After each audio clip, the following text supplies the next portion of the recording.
buying a house on interest. Mortgage کے بارے میں پوچھنا چاہ رہے ہیں.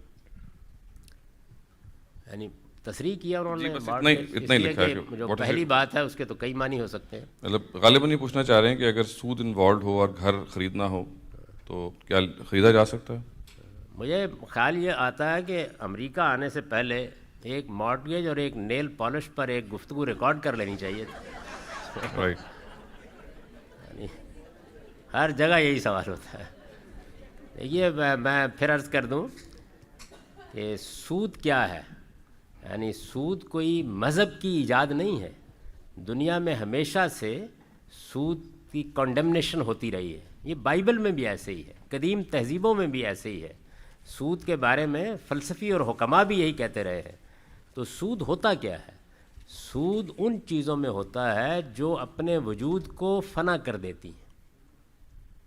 یعنی میں نے آپ سے روپیہ لیا, 1 کروڑ روپیہ لیا قرض کے طور پر, تو میں اس کو کیا کروں گا؟ خرچ کر دوں گا نا. لہذا وہ اپنا وجود کھو بیٹھے گا. میں نے اس کو خرچ کر دیا, اب جب میں اس کو واپس کروں گا تو مجھے دوبارہ اسے پیدا کرنا پڑے گا. کماؤں گا, کہیں سے لاؤں گا, تبھی آپ کو واپس کروں گا. اس کے اوپر نفع لینے کو اللہ تعالیٰ نے منع کر دیا. یعنی جب انسان, کوئی آدمی آپ سے اپنی کسی ضرورت کے لیے قرض لیتا ہے, وہ ضرورت مند ہوگا تو آئے گا آپ کے پاس. تو صرفی قرض جس کو کہتے ہیں, یعنی کسی نے اپنی ضرورت کے لیے قرض لیا, اس پر اللہ تعالیٰ کہتے ہیں کہ آپ نفع نہ لیں. یہ ممنوع ہے, اسی کو سود کہا جاتا ہے. یہ کن چیزوں پر ہے؟ میں نے عرض کیا کہ وہ چیزیں جو کنزیوم ہو جاتی ہیں, صرف ہو جاتی ہیں. میں نے آپ سے آٹا لیا اور کہا کہ میں آپ کو واپس کر دوں گا. میں نے آپ سے کھجوریں لیں, اس وقت میں کھانا چاہتا ہوں, وہ کھائی گئیں, ختم ہو گئیں. یوزیبل چیزوں پر سود نہیں ہوتا. یعنی میں نے آپ سے یہ میز ادھار لی ہے تو اس کا کرایہ لینے کا مجھ کو حق ہے. یہ یوزیبل چیز ہے, قابل استعمال چیز ہے. تو اس وجہ سے جب بینک آپ کو مکان کے لیے پیسے دیتا ہے تو اصل میں وہ اپنے پیسے کو مکان میں تبدیل کر دیتا ہے. یعنی اب وہ مکان کے کاغذات بینک کے پاس چلے جاتے ہیں اور وہ ملکیت آپ کی کے اوپر اس وقت تک کنٹرول رکھتا ہے جب تک آپ اقساط دے کے قیمت پوری نہیں کر لیں گے. تو اس میں کیا ہوا ہے, روپیہ ایک چیز میں بدل گیا ہے جو استعمال کی چیز ہے. آپ اگلے دن مکان میں شفٹ ہوں گے اور مکان کو استعمال کرنا شروع کر دیں گے. کار میں بدل گیا ہے تو یہ بھی قابل استعمال چیز ہے. آپ کی فیکٹری کی مشینری میں بدل گیا ہے, یہ بھی قابل استعمال چیز ہے.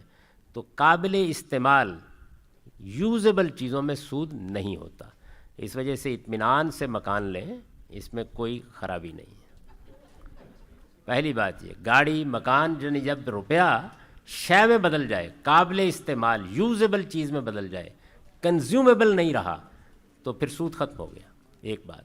دوسری چیز یہ کہ قرآن نے جس کو منع کیا ہے, حرام قرار دیا ہے, وہ سود لینا ہے. دینے کا معاملہ قرآن مجید میں سرے سے یا حدیث میں زیر بحث ہی نہیں ہے. بلکہ آپ سورہ بقرہ کے آخر میں پڑھیں تو یہ معلوم ہوتا ہے کہ جو بیچارے دے رہے ہیں وہ مظلوم ہیں. اللہ تعالیٰ ان کے بارے میں کہتا ہے کہ ان کو مہلت دو. یہ اگر اپنا اصل زر پرنسپل بھی واپس کرنے میں دقت محسوس کر رہے ہیں تو ان کو مہلت دو. ایک لفظ بھی کنڈمنیشن کا نہیں ہے. تو سود لینا کیوں؟ اس کی وجہ یہ ہے کہ سود لینے والا تو اصل میں قرآن کے نزدیک یا عقل کے نزدیک ایک ناجائز پیسہ لے رہا ہے. دینے والا اپنا جائز پیسہ کمایا ہوا دے رہا ہے, اس کے مال میں کوئی حرام چیز نہیں آ رہی. تو یہ پہلے یہ سمجھ لیجئے کہ سود صرف کنزیومیبل چیزوں میں ہوتا ہے, یوزیبل میں ہوتا ہی نہیں. تو مکان میں, گاڑی میں کوئی سوال ہی نہیں ہے اس کا. اور دوسرے یہ کہ اگر کسی جگہ کنزیومیبل چیز بھی ہو تو وہاں اس کا لینا ممنوع ہے, اس کے دینے پر کوئی پابندی نہیں. دینے کا مسئلہ اس وقت زیر بحث آئے گا جب اسٹیٹ کی سطح پر اس کو ممنوع قرار دے دیا جائے گا, پھر دینے سے بھی روکا جائے گا. تو اس کو سمجھ لینا چاہیے. تو اس ترغیب کے بعد مجھے دل چاہتا ہے کہ 2-2 3-3 گھر, 4-5 گاڑیاں ہم لے لیں اور پھر زیر بار بھی آ جائیں. یہ ایک بالکل دوسری بات ہے کہ آپ کو زیر بار کتنا آنا چاہیے. اس کا فیصلہ ہر انسان کو عقل سے کرنا چاہیے. ترغیب اگر آپ کے اپنے پیسے بھی ہوں تو ان کی بنیاد پر بھی آپ بہت کچھ ایسے کام کر سکتے ہیں کہ جس میں بہت زیر بار ہو جائیں. تو اس کا تعلق تو انسان کے فیصلے سے ہے. اخلاقی لحاظ سے اس میں کوئی رکاوٹ نہیں, مذہبی لحاظ سے اس میں کوئی رکاوٹ نہیں ہے. یوزیبل چیزوں میں سود ہوتا ہی نہیں سرے سے. ورنہ تو ہر مکان کے کرائے کو ناجائز کہیں گے آپ، پھر تو جہاز پر سوار ہوتے وقت بھی دیکھنا پڑے گا کہ استعمال کرنا ہے تو کرایہ دیں گے تو سود ہو جائے گا. تو یوزیبل چیزوں میں سود نہیں ہوتا.